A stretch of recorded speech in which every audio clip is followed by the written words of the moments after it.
Chapter 6. The Trusting Heart.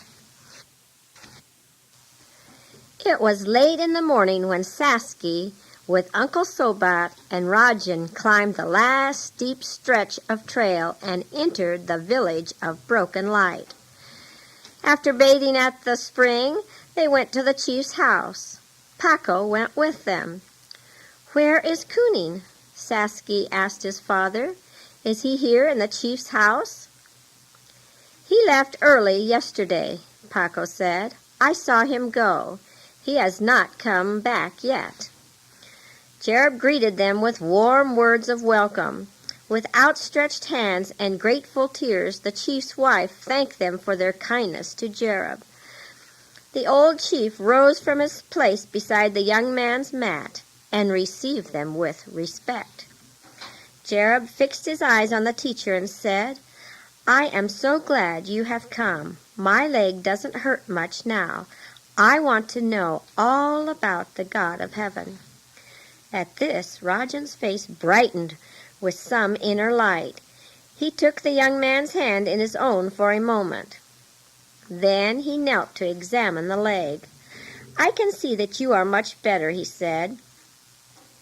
"You have kept the splint in place. I think your leg is going to heal, and you will be able to walk again. But it will be at least another moon. You must be very patient and wait." "Will I be able to come to Singing Water?" Jerub asked. "Yes, I'm sure you will make many trips to Singing Water.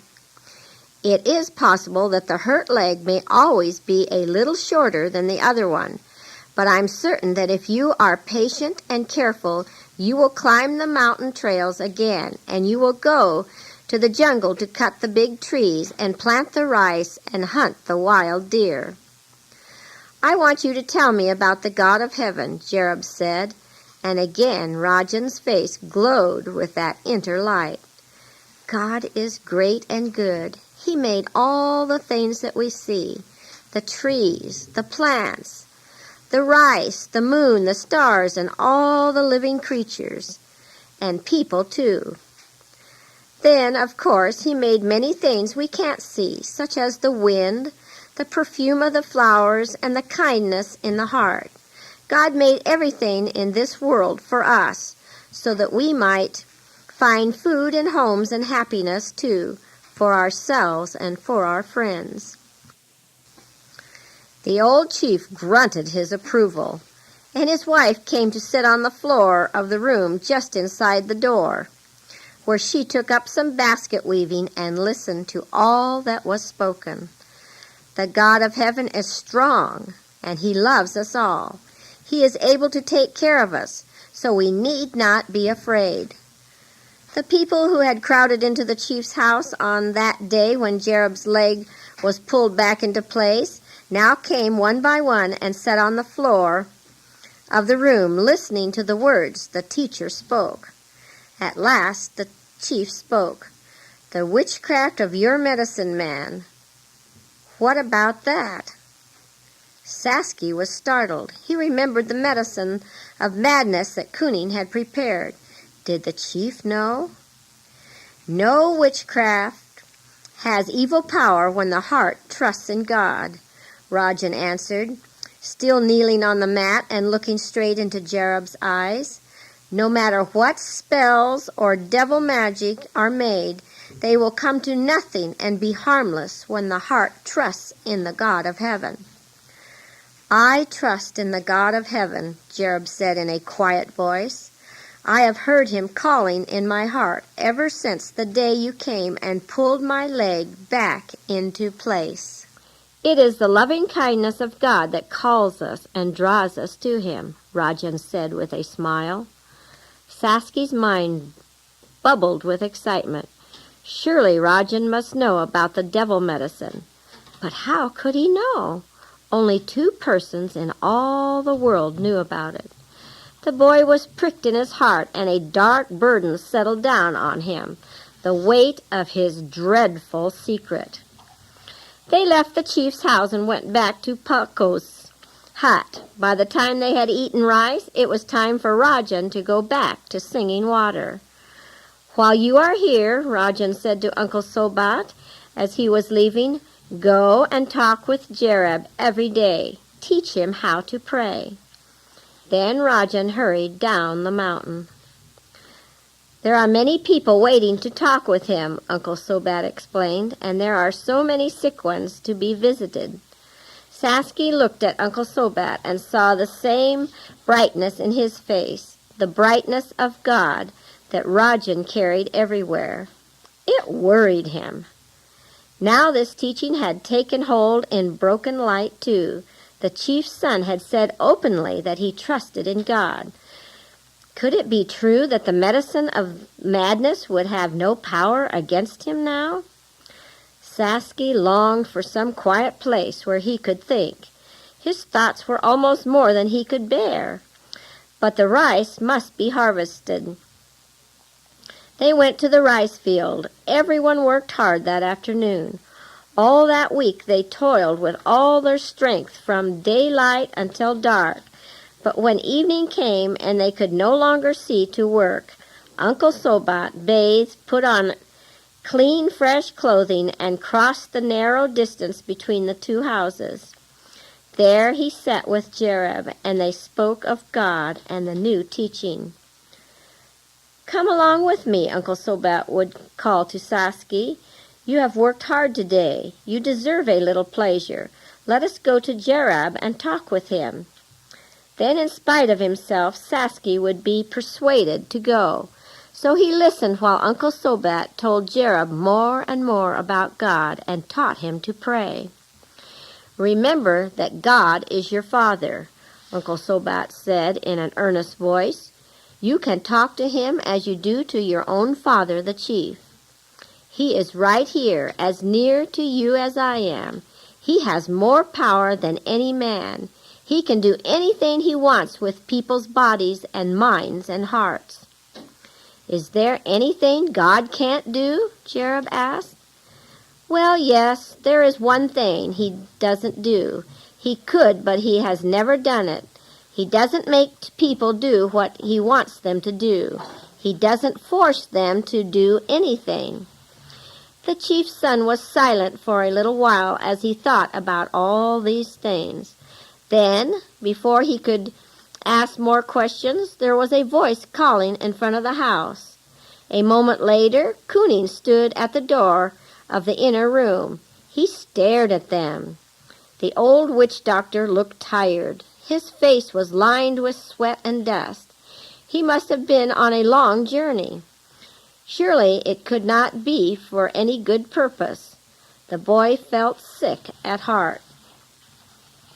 Koonin looked at Saskia, a long, keen look.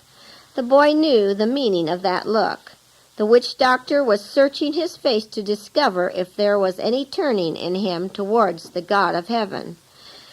Saskia returned the look with a full, open stare that was meant to say, "I am still standing fast for the old customs of our tribe."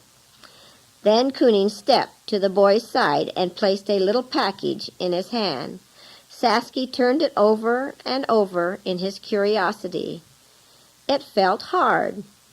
It was wrapped in a soft, dried leaf. There was no time to open it now. The witch doctor looked at Uncle Sobat. Anger came up in his eyes. His hands twisted together in a gesture of violent displeasure. Jerab looked at him and smiled. "Come, sit down with us," he invited Koonin. "Sobat is telling me some wonderful things about the God of heaven." Then Koonin exploded in fury. "Those who forsake the ways of their ancestors can expect nothing but evil fortune. Calamity will come. The spirits will have their revenge." There was a look of such cunning and cruelty on the old man's face that Saskia shuddered. He knew what Koonin had prepared for Jerab. It was only a few days now until the full moon. A sickness clutched the boy's stomach. Only the fear of death had kept him from revealing the secret in Singing Water. He still feared the evil spirits.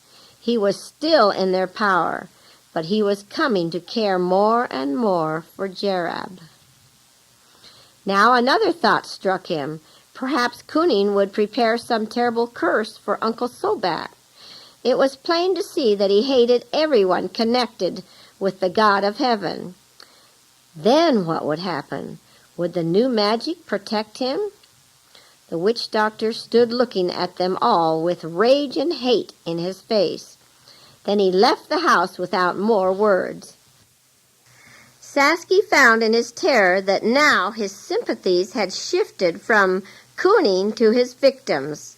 Saskia had been in favor of keeping the new teaching out of the village and holding to the old ways of the Dotson tribe.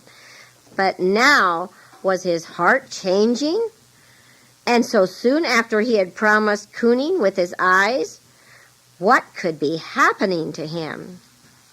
He knew that in spite of the assurance he had just given the witch doctor, in his inner self he longed for the gladness and the peace of his Uncle Sobat and the calm, childlike trust of Jerab. As it was, he had neither of them. He had only a small package in his hand. Suddenly he knew what it was. It was the charm. Perhaps Kunin had made the long, tiresome trip just to get that charm. The conflict of thoughts that stormed his mind was almost unbearable. Then he saw his Uncle Sobat looking at him with a steady gaze. Do not be frightened by anything Kunin threatens or by anything he does. God is able to take care of everything. Alone in his room, Saskia opened the little package and looked at the charm. It was a little hand carved out of the breastbone of a bird. The color of the bone was red. He fastened the charm around his neck. Now this would certainly help. He felt better already. Now perhaps he could forget about God and not be troubled by thoughts of the new witchcraft. Through the next few days they worked hard. Saskia slept with his charm around his neck. Often in the night he reached for it and held the hard little bone hand in his own. It seemed to help. When the 6th day came, the harvest was not yet in. One large field remained to be reaped. I will go back to Singing Water today, Uncle Sobat said. I must spend the rest day in my own house. Why don't you both come with me? We can have a fine time together. Then we will return the day after tomorrow and finish the harvesting. No, Pacu said. I am afraid of what is happening in Singing Water, and I don't want Saskia to go there any more. But you must not be afraid of God. He is good. He loves us. We need to know him. It makes our life clean and happy. I know, my brother. Paco smiled a scornful smile. For you it may work out all right, but we will stick to the old ways.